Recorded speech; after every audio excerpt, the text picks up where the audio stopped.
Hey everybody, I'm Brad Smith. This is Paul Tharp, and this is our inaugural Roundtable News Roundup. And the idea in these kind of discussions is Paul and I will follow the news for the week, and then at the end of each week we'll sort of talk about or bring up and have a discussion about the different news stories for the week and talk about the legal significance of them. And whereas a lot of times our media doesn't discuss or talk about really the practical legal impacts and the strategies that the lawyers were using and sort of the legal implications of those stories.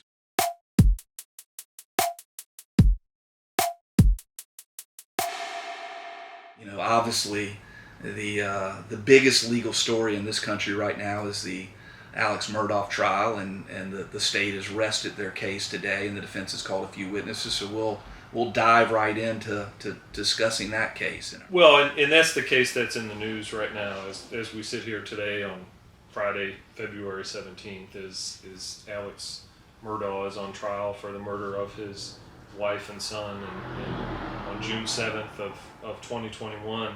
And today the state rested and the defense started calling its witnesses. But one of the kind of underlying issues that has come up in the case is this evidence that the state has against Murdaugh relating to, number one, his financial crimes, number two, or I should say alleged financial crimes, because he's not been brought to trial on those, although he has been charged, and evidence regarding his opioid addiction and the amount of money he was spending per month on that, and then also this incident that occurred on September 4 of 2021, about 3 months after the murders of his wife and son, where someone allegedly shot at his head, and he sustained an injury, and then later confessed that that was a scheme to try to get insurance money for his surviving son. Right.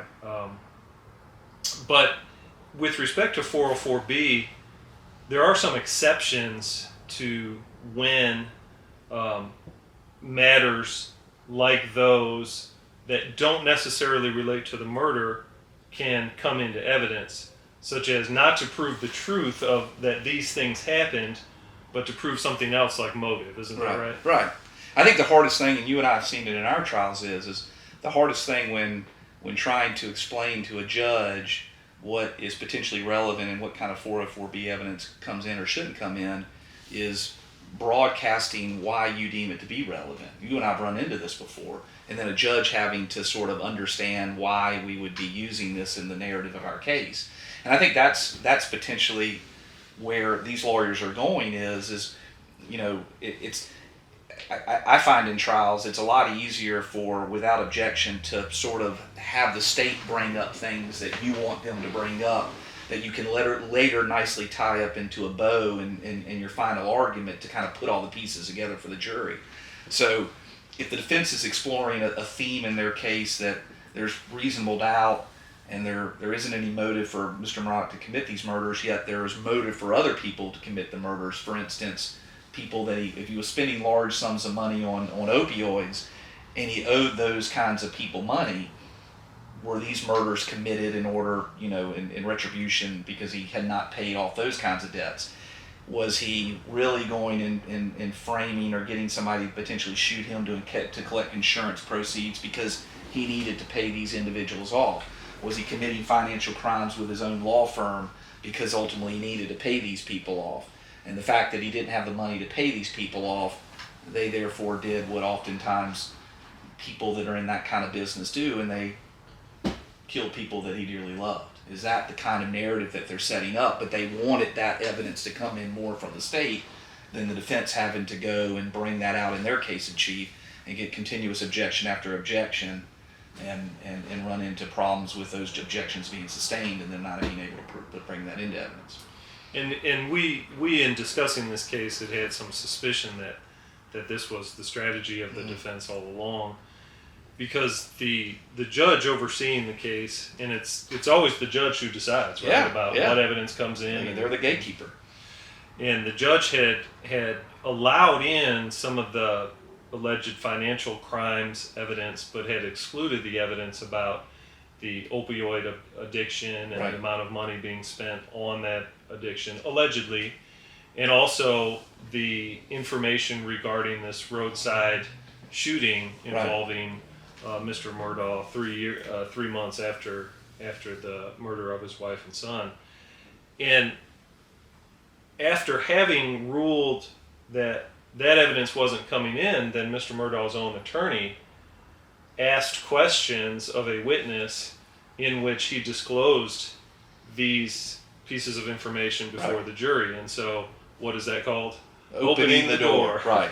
So Right. the judge reversed his ruling and allowed the state to pursue. Because the prosecution came forward and said, Your Honor, Mr. Murdaugh's defense team has opened the door to this evidence. And so, And I made a note of it. It was yesterday, so that was at 9:55 a.m.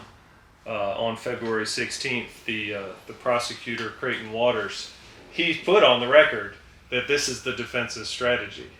Yeah. And to that, Mr. Harpootlian, the lead defense attorney, also put on the record that they didn't want to give any impression that they were waiving any objection that they had to the introduction of any of this evidence. They didn't want some appellate court in the future to find that there had been a waiver to their objections. Yeah.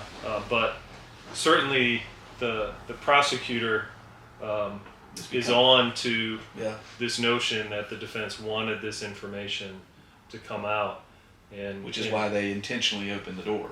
Yeah, and you wouldn't think that they would want it to come out if they did not think that it was helpful to their side, which is to get the jury to find that there was some reasonable doubt that Mr. Murdaugh committed these murders. Because Paul, don't you think it looks a whole lot more sincere and better when this type of evidence is coming out during the state's presentation rather than the defense presenting it during theirs? It does, and that's another thing that may not be considered when persons think of trials of cases who don't handle trials of cases, is that a lot of these arguments occur outside of the presence of the jury. So the jury is sent out while the lawyers argue about what's coming in front of the jury and what's being excluded, and the judge makes decisions about these matters outside of the presence of the jury. So then the jury comes back in and all of a sudden is just in receipt of more information. Yeah. It looked like a mistake had been made initially when doors started being opened. Right. But no, I mean, I think that to suggest that these very talented lawyers were just by accident opening up those doors is, I think that's short-sighted. I think that was very intentional, and it's part of this gamemanship that you see in these different trials that, certainly they're not, that's not just for your high-profile cases, that's cases every single day.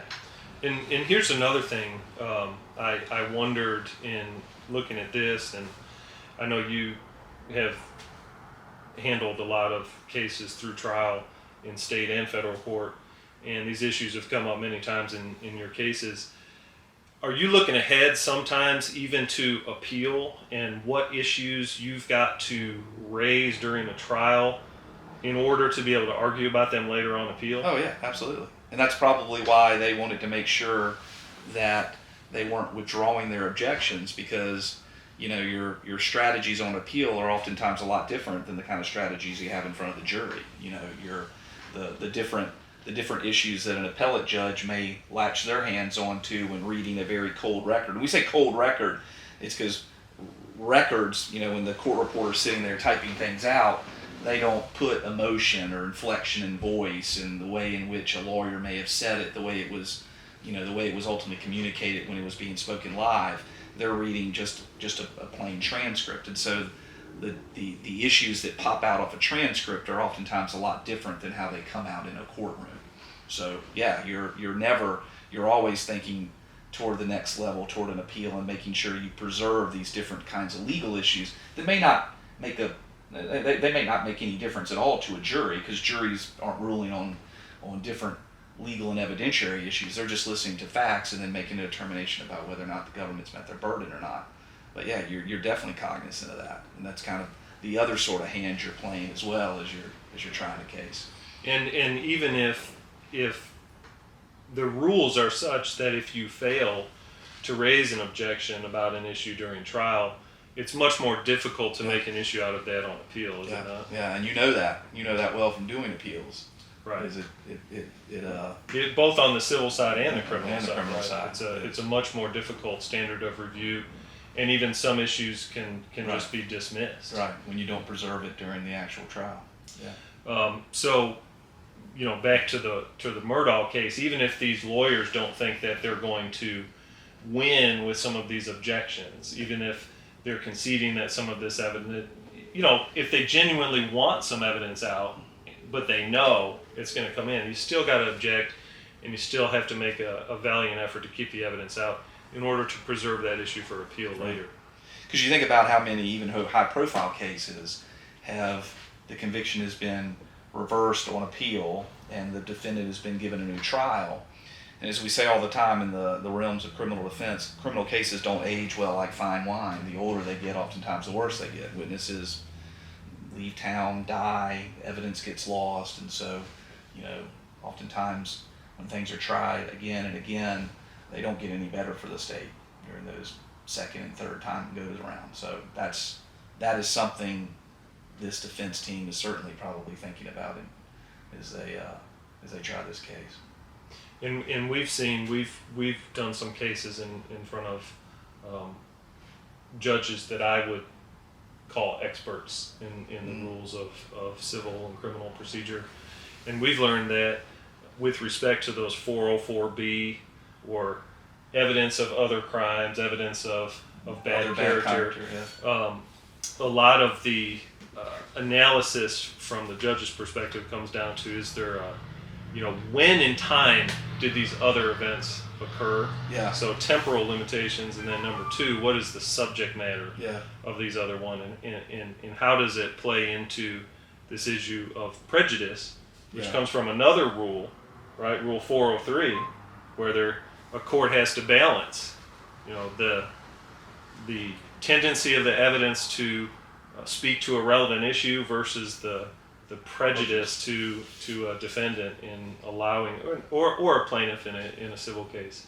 in allowing this evidence to come in. Yeah, because that's oftentimes the only thing the trial judge is thinking about is making sure the record survives an appeal, which is always an interesting thing as well. That's how they're steering the ship. And by that you mean they genuinely want to get the answer right from a legal perspective, so that on appeal their decisions made during the trial are not overturned. Correct. As the week ends here, what's the status of the Murdaugh trial? Where are they? The state rested its case, and the defense has begun presenting its case and had called 2 witnesses at the end of today. The first a coroner, and the second a information spokesperson for, I believe, the sheriff's office, the Colleton County Sheriff's Office. So are they trying to elicit testimony from the coroner about the theories about how the testimony elicited from the coroner was about his observations of the scene on arrival, and the information concerning that he gathered concerning the time of death. And then the information elicited from the information spokesperson for the sheriff's office was interesting, because they focused on a press release that was made the following day after the murders on June 8th, 2021, wherein the state law enforcement division told the public that there's no threat to the public.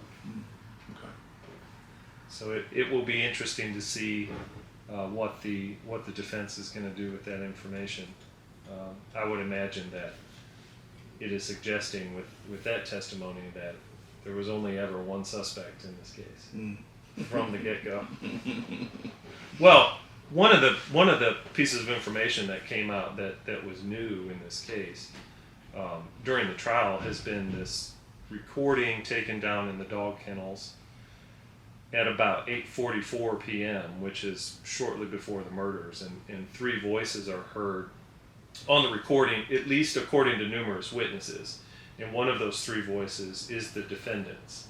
And the defendant has said in interviews to law enforcement officials that have been played to the jury that he was not down there. That he was at his mother's house. That he, Was visiting after his mother. dinner, went to sleep watching TV and then went and visited his mother and then returned and found the decedents. So that was something new that came out, and that's probably the bombshell piece of evidence in this case. Yeah. Is the way the state would describe that piece of evidence when it does its closing argument is, we've got the defendant in the place where the murders occurred with the victims within minutes of the shooting. Yeah. But again, it doesn't mean in his defense that he wasn't necessarily there and he's not necessarily aware of exactly who did it. But out of fear for himself and others, he's, not being forthright about all of that. Right. And that's the reasonable doubt that Yeah. the Harpootlian team is seeking to sow. Which, you don't just go down to the CVS store or go down to the grocery store and buy the kind of drugs that he was abusing. I mean, those generally come from people that... I thought about that, the drug issue, and in the context of taking some notes to just kind of prove my theory that the defense wanted this stuff to come in. Some of the information that the defense team was able to get out of, for example, Chris Wilson was another attorney who testified, who had teamed up with the defendant on some civil cases. So the defendant worked on a civil case and did the closing argument in a case in which they received a $5.5 million verdict in March of 2021. And the Chris Wilson, the lawyer for the family that assisted the defendant in this case, he said that the defendant was a very effective litigator and was really good at his job. And we know how difficult and time-consuming and personally challenging conducting a civil trial is, and it's just hard to believe that someone who's hooked on hardcore drugs to that extent could undertake that activity at a time when, according to the state, not only is he addicted, he's the walls are closing in on all these alleged financial crimes. Yeah. I mean, that's the state's theory of the case, is that he committed the murders to divert attention away from all these. But opioid abuse isn't any different than people that are so addicted to alcohol that they can't even function in the day without having a drink. I mean, to the extent that, I think most of your opioid addicts will tell you they don't consume those narcotics to get high. They're consuming them to prevent the sickness that comes from the withdrawals. So I think there's a lot of people that abuse alcohol. There's a lot of people that abuse drugs who they don't really feel the same impairing effects when they take them as somebody that doesn't use them as frequently does. They're taking them just to simply avoid the withdrawals that go alongside with that kind of addiction. So, it very well could be that that he was able to function as a normal human being, while still abusing those things. I think that's consistent with oftentimes a lot of people that over years and years and years and years have abused that substance. So another interesting wrinkle with the fight to keep out this evidence of alleged financial crimes and opioid abuse and this roadside shooting / insurance fraud attempt, all alleged, of course. You've spent a lot of time in front of juries, and is it possible that the defense thought down there in Colleton County, South Carolina, in front of a jury of his peers, that all of these people who were going to be called to serve on the jury already knew about all this stuff just from the news? Oh yeah. Well, I mean, that's a small place. You've been there, I've been there. It's I think it is insane to think that anybody in that veneer, and when I say veneer is the panel of jurors, the potential jurors that come into the courtroom, and that the state and the defense selects from. There wasn't a one of them, whether they were honest or not, that didn't know everything about that case, and frankly didn't know everything about the Murdaughs. I mean, it's from what you read and what you understand, and having colleagues that practice in that part of the world. I mean, they were the kingmakers.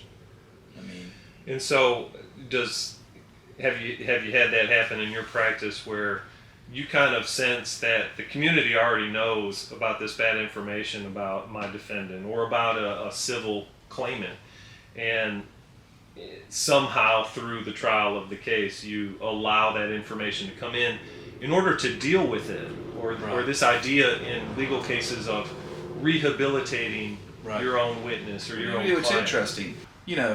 If you're concerned so much about the jury pool being so aware of the facts of the case and from the news articles, I think that a motion for a change in venue would have been something the judge would have had to strongly consider in this case if there was one that was filed. I mean, because again, it's just the size of that jurisdiction. It's small, but I don't think nobody asked for a change of venue, and you have to sort of think that somewhere in rooms like this there was discussions about that.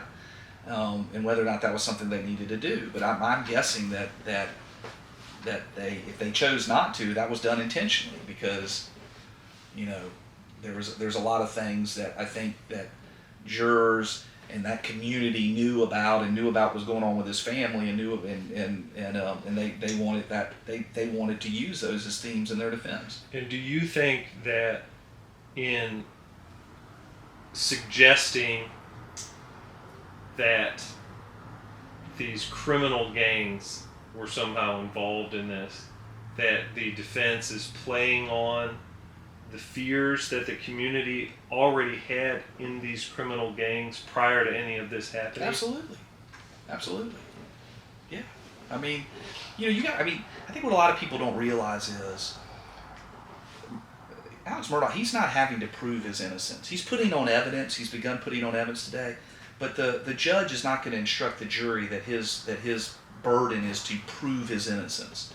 The instruction the judge is going to give is consistent with the instruction judges give in criminal cases in every state in the union, and that is the burden is on the government, and the government must prove their case beyond a reasonable doubt. And in North Carolina, which the definition of proof beyond a reasonable doubt is similar in every jurisdiction, every state, is the fact finder entirely convinced and fully satisfied of the defendant's guilt, and that's a high burden. When I'm trying criminal cases, I always make the comparison. It's like a cup of water, and the state has the burden of filling the cup all the way to the top, to the point where it doesn't have any room left for even another drop, because full means full. So what that defense team is going to be asking that jury is are they absolutely certain? Are they absolutely convinced? Are they entirely convinced, fully satisfied, that the only way in which this possibly could have happened is the theory in which the state is forwarding? And, irrespective of the national sensation of this trial and the media, what the defense is hoping in this case is that there's going to be jurors that are going to think, I think it could have maybe happened another way. I'm not entirely convinced, I'm not fully satisfied. And, why would you not in your defense want to bring in all this other information about all these kind of backstories? Again, what do jurors know about this family? They own tons and tons of land. They appeared to have all the money in the world. They for all intents and purposes, I think most of the people in that community believe they were the wealthiest and most powerful people in the area. And so they've got to be questioning, why does somebody like this have financial problems? How does somebody that's this successful find themselves in this much financial disarray? And I think a good theme to forward that is because of drugs. And again, as I think everybody knows, when drug dealers have business disputes, they're not able to bring those into a civil courtroom and sue somebody for a debt. The reason that violence is associated with the drug trade is because that's how they resolve their disputes. They can't go into civil court and resolve a dispute that way because it's an illegal enterprise. So I think that's another case that certainly made national headlines throughout the trial of the matter was that case in Wisconsin in which the gentleman named Kyle Rittenhouse was prosecuted by the state. And after he was acquitted, I recall his attorney saying, here in this area of Wisconsin, if you want to claim you're innocent, you've got to take the stand and tell the jury that you're innocent. Yeah. And so in that case, that attorney thought it was critical that the defendant take the stand. What do you think about this case down in Colleton County with this, all of the media outlets are calling him the legal scion in that area. So what do you think about the error? I think it's interesting you bring that up. I think there's a lot of similarities between that jury pool in that area in Wisconsin and what this jury pool is here too. And I think I think that it's what a judge instructs a jury is the defendant does not have any legal obligation to testify, and it's not something that can be held against them. Here's the trouble with that, though, and what you have to hope as an attorney is we do not allow cameras and bailiffs into the jury room. And so when they go back in there to deliberate, we pray to God that they're going to follow the law. We pray to God they're going to follow the court's instructions. But they know there's no cameras in here. There's nobody recording what we're saying. And, they can... I think it's foolish for us to not question whether or not they sometimes operate outside the law. And I think that's what that lawyer was getting at in Wisconsin is irrespective of the judge's instructions, he can't hold it against him. And, he felt strongly that based on his knowledge of that pool that was something that those jurors were going to want to hear from him. And, I don't practice in that jurisdiction, but it sort of seems that that's the kind of community maybe with this case and all the publicity that they're going to want to hear him put his hand on the Bible and swear under oath that he didn't do this.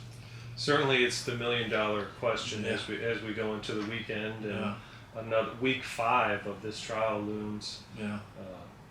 Whether the defendant is going to take the stand and testify in his own defense or not. And my money is he's going to. That's what I'm thinking right now. But we'll see. It certainly seems that he was comfortable between the time in which the murders occurred and up until his arrest, that he was certainly comfortable in speaking about it to law enforcement. Absolutely. Right. Yeah. I think he's going to do it. I think he's going to do it. Well, folks, there's thankfully no shortage of exciting legal stories to follow. So we'll be back in a week, and we'll follow up on the Murdaugh case. We've also had a $150 million verdict entered in a case in Charlotte today involving some prominent businesses, and we have some issues that have arisen regarding CMPD's, the Charlotte-Mecklenburg Police Department's use of faulty radar guns. Yeah. See you next week.